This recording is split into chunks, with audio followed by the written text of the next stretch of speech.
కోసం గవర్నర్ గారు చెప్పారు అధ్యక్ష. 9 నెలల్లో 4 లక్షల మంది యువతకు ఉద్యోగాలు ఇచ్చేసామని చెప్పారు అధ్యక్ష. ఎందుకంటే కల్పించబడినవి అన్నారు.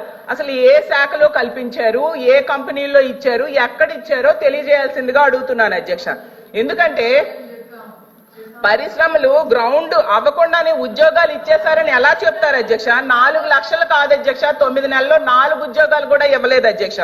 గతంలో జగన్మోహన్ రెడ్డి గారు ముఖ్యమంత్రిగా ఉండేటప్పుడు కేవలం 6 నెలల్లో 1,25,000 ఉద్యోగాలు ఇవ్వడం జరిగింది అధ్యక్ష. అసలు చంద్రబాబు నాయుడు గారు అధికారంలోకి వచ్చాక తొలి సంతకం డిఎస్సి మెగా డిఎస్సి మీద పెట్టారు అధ్యక్ష. 6 నెలల్లో మెగా డిఎస్సి అధ్యక్ష చాలా స్పష్టంగా 4వ పేజ్ ఒకసారి దయచేసి గౌరవ సభ్యురాలని చదవమంటున్నారు అధ్యక్ష. To date, investors have pledged investment of 6.5 lakh crores with an employment potential of over 4 lakh jobs. Potential. ఇచ్చామని ఎక్కడ చెప్పాం మేడం? మేము ఇచ్చామని చెప్పలేదు మేడం, ఇక్కడ పొటెన్షియల్ అని చెప్తున్నారు. ఎందుకు మేము తప్పు రాసి చెప్తున్నారు అధ్యక్ష? చూపించాను అధ్యక్ష, ఇది కరెక్ట్ కాదు అధ్యక్ష. ఎట్లా ఉందా తెలుగు?